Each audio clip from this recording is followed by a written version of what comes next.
Hey everyone, welcome back to We're in Between, the podcast that discusses an episode of As Told by Ginger once a week, every week. Last time, we took a look at the TV movie Butterflies Are Free. I was not present for this discussion, but Patricia and I did watch through it, and just wanted to give my quick thoughts. I absolutely loved this TV movie. I give it a yay, not quite a super yay, because I'm realizing I need to reel those in a little bit, but I thoroughly enjoyed it. I thought it grew our characters that we've been getting to know so well in a way that was completely unprecedented in the show. I feel like we saw the characters age in a pretty believable way, and we're seeing the issues they deal with just become more visceral, more intense, more meaningful. So I loved it as a transitional piece. I loved it as its own standalone and as a part of the show, obviously. So with that being said, coming up next is the episode Heat Lightning. This is our episode 46, episode 49 of the show. It aired on June 27th, 2004, and it was written by Eric Casimiro. Thank you guys so much for listening, and we're in between. Someone once told me the grass is much greener. We have a lot of cool stuff planned for season 3.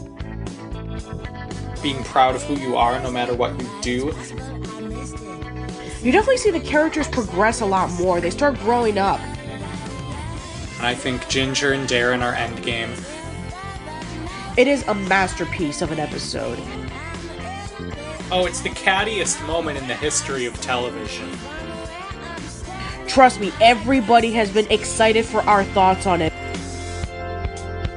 Who's the girl in the pink capri? It's Courtney! It's Courtney! Someone once told me the grass is much greener on the other side. Alright, and in this episode, we have Ginger, Dodie, Macie, and Courtney returning to Camp Caprice as counselors. Ginger begins to feel that she may not want Darren as a boyfriend, but Sasha instead. And after a bad run-in with Sasha, Ginger realizes that she didn't want to date him. She only wanted the feelings that she had when she first met him. Meanwhile, Dr. Dave has to stay with Lois because his house is being fumigated, and it turns out that his mother, our favorite character in the whole show, has to stay there too.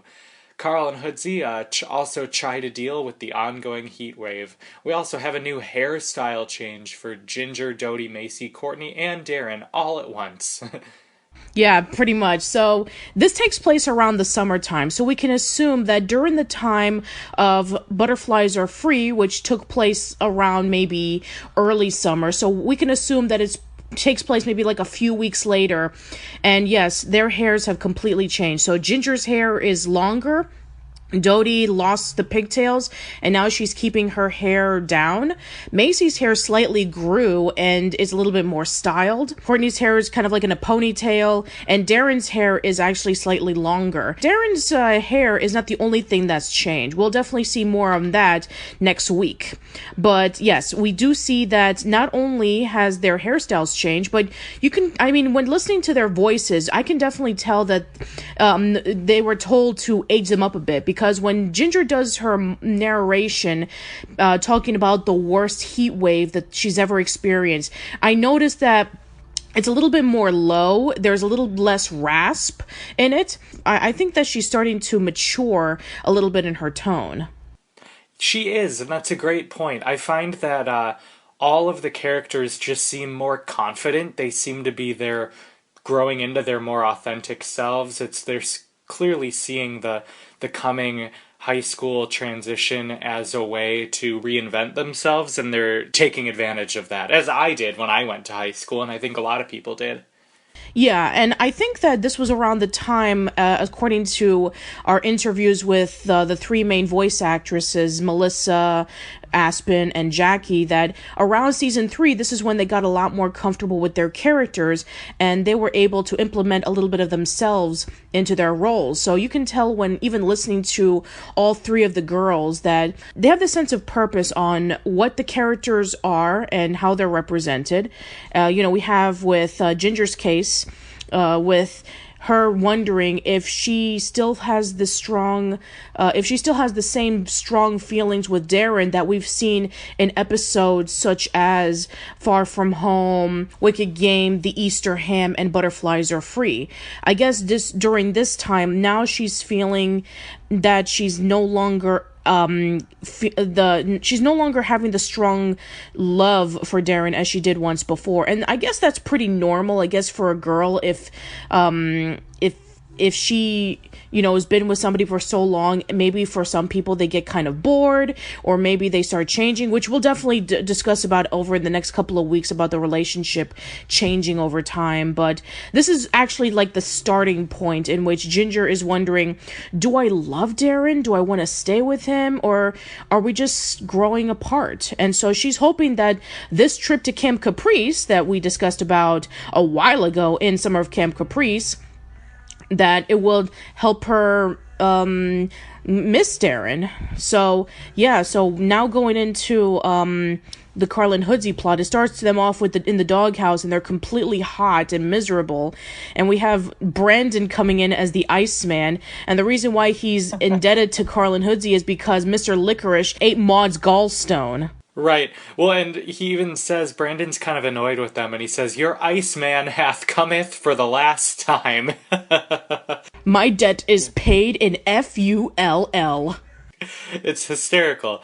And going back to the Ginger plot, I love the concept of them going back to Camp Caprice, especially coming back as counselors. It was nice for us to revisit something familiar, but it also highlights, how they're now in positions of authority in a camp where they once were little kids, and it highlights their transition really well in a really smart way. And I much prefer seeing Camp Caprice this time around to the original TV movie, which I'm on record is not hating at all, but I think they do it better this time around. Oh, they do it much better. It's actually less annoying. Right, exactly. And the song is back, and it's great. Also, one of the campers says to Ginger, "Oh, how old are you now? 20?" I thought that's such a little kid thing, They have no concept of older ages above, 16. Yeah, exactly. I remember in this episode of Arthur in which when Arthur was digging around to see if they can find some ancient antiques and artifacts, they found those old containers where those old containers where they have those metal tins where they keep old stuff, and there was this they found this penny that said that was 40 years old, and then Muffy says, 40 years old? That's how old my mom is. That's ancient. Anyway, I just love the fact that this transition to Camp Caprice makes so much sense in the fact that now Ginger, Dodie, and Macie are camp counselors. And not only that, Courtney is a camp counselor. And last time that she was in Camp Caprice, she was absolutely miserable. She hated Camp Caprice. She despised every waking moment. But now she's absolutely confident of going to Camp Caprice and teaching the young kids about the ways of camping in her way. So, this is a great transition for Courtney as well. Well, it's a weird thing to say about a fictional cartoon character, but I'm very, personally proud of Courtney Grippling and how far she's come over these 3 seasons. Oh, yeah, definitely. She started off as this confused, sheltered, rich girl who saw the middle class from afar and always curious about how they live their life. But now she's pretty much embraced it, and she's in the sense of trying out new things, which in the next couple of weeks we'll see another example of that. But it's definitely she's come a long way since episode 1, where she was curious about front season doing pedicures with not going to the store to do it. Totally. And I will say, I think the Ginger plot is a lot stronger in this one than the Carl Hoodsey one. I don't hate the Carl Hoodsey plot, but it's so much less interesting than everything that's going on with the girls. Yeah, well, there's a lot of things that are happening. Like, first of all, with Ginger, she's starting to feel the emotions of not missing Darren as much. And then she started having visions of Sasha. She sees him in the shadows and she's dreaming about him. And then all of a sudden, she feels like this urge to try to find him and see if maybe she can meet up with him again. And she starts having feelings for him again, which... it's kind of strange considering that if you remember from Ginger's solo, Sasha revealed to Ginger that he had a girlfriend and it completely broke her heart. So I guess, I mean, she did mention it in when she was writing in her diary that the last time that we met up was a disaster. So I'm just actually really curious that... now it's actually pretty interesting, the fact that now she's interested in seeing Sasha again. Yes, and I'll be honest, I definitely didn't think he was actually there. I thought she was just having, like, delusions, but that was an interesting twist for me, that he really is there, and they really do kind of confront that old nonsense. Yeah, even though I think that, to be quite honest, I really kind of wish it was an illusion, that maybe Ginger just had some old flame that was burning in herself, that maybe she could have learned a lesson. I just felt with the whole meetup with Sasha at the end was pretty pointless. Right, because I feel like it didn't give us any closure we didn't already have from the second Sasha episode. Sasha, while he was happy to see Ginger, they're still friends, and he still is dating Clover, and Ginger is still heartbroken again. So there was absolutely no purpose of Ginger and Sasha meeting up again. I really would have preferred if it was actually just memories of Sasha when she was going over to the barn, and we even see the area where the cow was giving birth to the calf for the first time, and when they first met in the stable, in which Ginger was petting the horse and Sasha was there telling her not to go over to pet the horse because against the rules, but Ginger knew the horse very well. So I would have thought that maybe those old memories would have been strong enough. I feel the whole show don't tell motif could have benefited for this Ginger plot. Yeah, I agree with that. It was kind of nice to have her, because she, being at Camp Caprice, made her think about Sasha. That makes sense. Having doubts about Darren, that also makes sense. But it was great to see Ginger reach the realization that, as she says, I didn't want Sasha as a boyfriend. What I wanted was those feelings I had when I first met him, which is one of the biggest truth bombs Ginger has dropped on this entire show. Yeah, and I guess she would have learned that a lot sooner had it not been for the fact that Dodie was saying to Ginger that, hey, the reason why you're feeling this way is because you want Sasha. And then, of course, there's also Courtney's advice about different flavors, about, like, sometimes I like to change this flavor to the other flavor. If you don't want chocolate, then I switch over to vanilla. So it's just feeding the doubts for Ginger of whether she wants to stay with Darren. Anyway, so continuing on with the plot, so with Carl and Hoodsey, they want to purchase an air conditioner, and they're trying to save up money so they can be able to do that, and they do a whole bunch of things. They do various chores for, right before we discuss about that, I want to talk about the scene that we discussed about with the storyboard artists, that you have Carl sitting in the chair completely naked on the freezer, and Dr. Dave and Lois just walk in and just see them embarrassed. Yes, yeah, we finally get that scene that they talked about. Yeah, and the reason why Dr. Dave is there is because Carl let out fire ants in his apartment, and he has to stay with the Foutleys for a few days while the apartment gets fumigated. And it doesn't help much that Dr. Dave's mother happens to show up as well, and things just get even more complicated, especially for Lois, who's just absolutely miserable. We even see Dr. Dave's mother, pouring a whole bunch of sugar into iced tea, and it's like 10 tablespoons of sugar, and even when she drinks it, she says still too bitter, which I can assume that maybe it's not real sugar because Lois is still on her diet and she still wants to stay fit for the wedding. So I take it that maybe it's kind of like a sugar substitute or something, which is why that she keeps adding sugar over and over again. Yeah, that would make sense. But yeah, I mean, just, oh my god, Dr. Dave's mother, she is something else. Yeah, I find her entertaining even though she's excessive.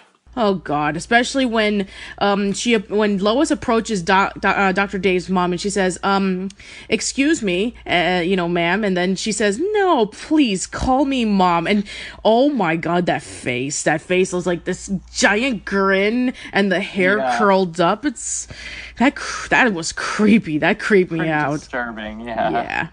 And Lois was thinking about sending her to a hotel, and then she's like, "No, hotels frighten me," and so.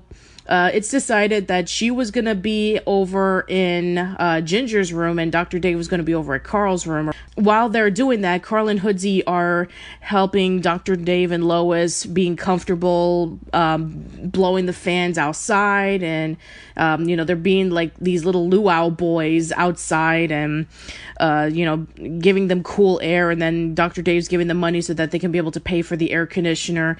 And what's awesome is that after they eventually do pay it, they have this extension cord and they plug it all the way to Blake's treehouse. Yeah, them asking the guy who works at the shop, or when they trick him into getting them an extension cord, that was hysterical. Yeah, it's brilliant. And then their doghouse is the only thing that's cool because the power throughout the entire neighborhood is out. And so eventually we have Carl, Hoodsey, and Dr. Dave's mother playing cards, and apparently it still hasn't been decided about who was cheating, but because let's see, it was Dr. Dave's mom who has 4 kings, but then Hoodsey had a king, and so they're arguing about who was cheating. And the thing that shocked me the most is that they were fighting, like wrestling, but Dr. Dave's mother bit Hoodsey's ear. Who is she, Mike Tyson to Evander Holyfield? Yeah, that was wild. She could get arrested for that. Totally.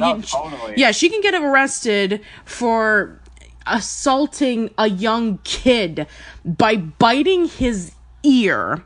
Yeah, it's upsetting. Should not have been okay. Yeah, I couldn't believe that they put that in there. Anyway, so continuing on, so with Ginger, Dodie, and Macie, they're being camp counselors. There's this competition now in which whoever is the best camp group wins a trophy, and Ginger is having her own little group of kids that she's watching over. She keeps dreaming about Sasha. And then there's this one scene in which they're into archery, and Sasha actually releases a bow attached to a piece of paper, and he almost kills Macie for it. And I'm like, dude, couldn't you just approach Ginger and say, "Hey, Ginger, would you like to talk?" As opposed to, like, we even mentioned this in, before about how Sasha was clearly not in love with Ginger anymore. But it made it look like that because he has a letter attached to a bow, to an arrow, like Cupid. Yeah, he's just an idiot. Like, I think we can all agree on that he just does not think this stuff through.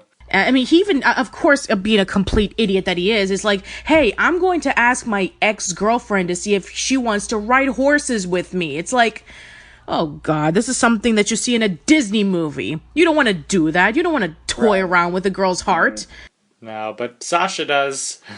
Oh, of course Sasha does, obviously, but but Ginger does the smart thing in which she's going to walk away from Sasha, even in the rain, knowing that this is absolutely awkward and wrong.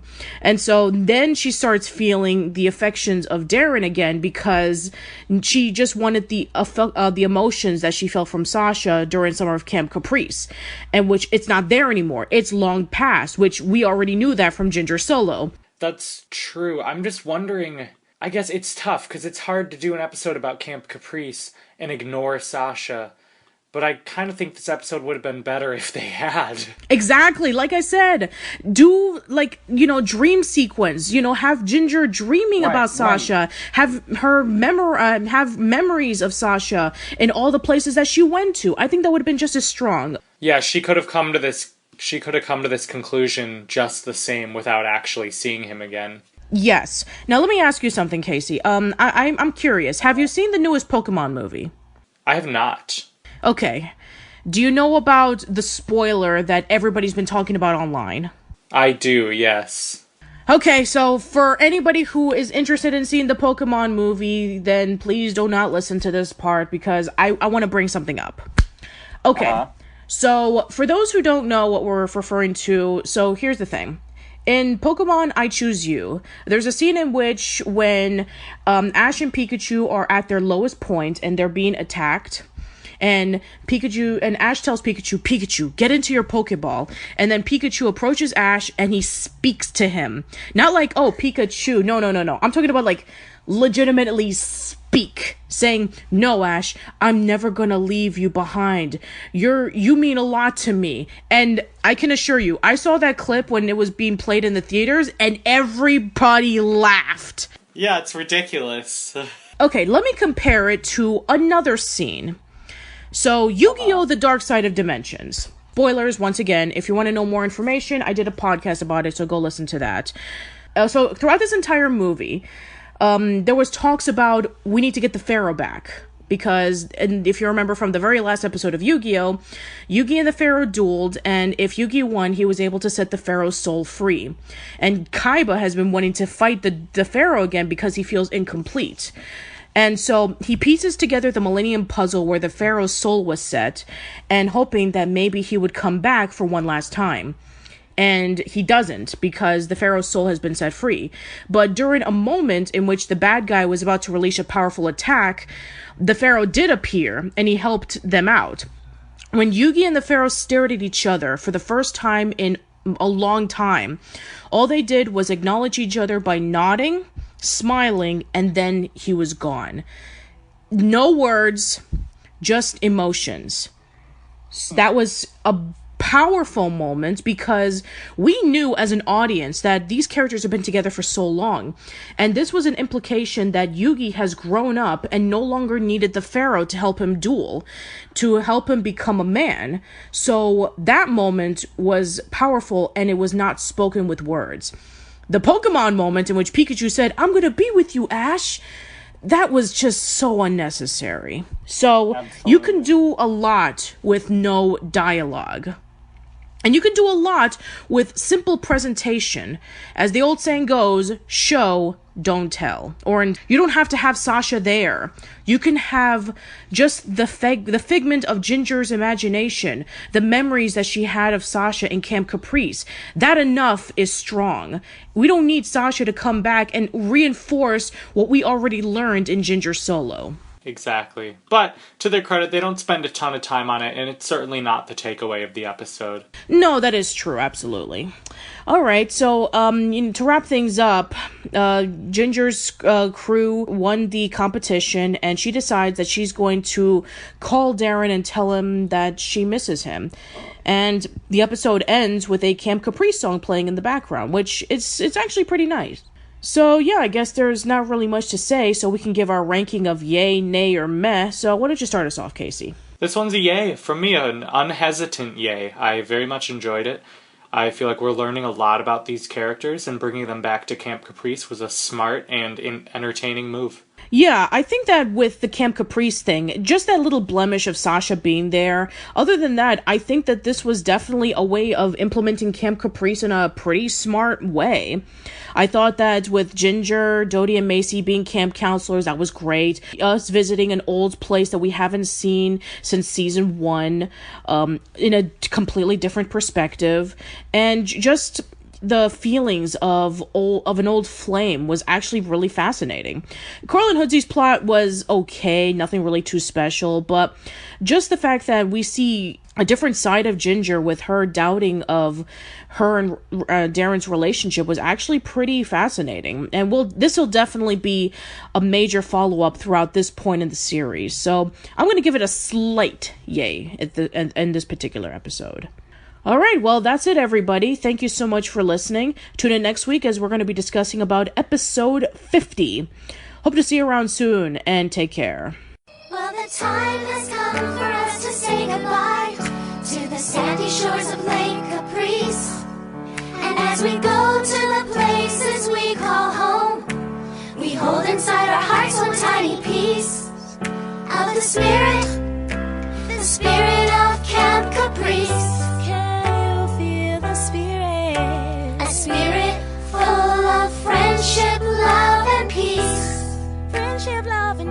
y'all. The spirit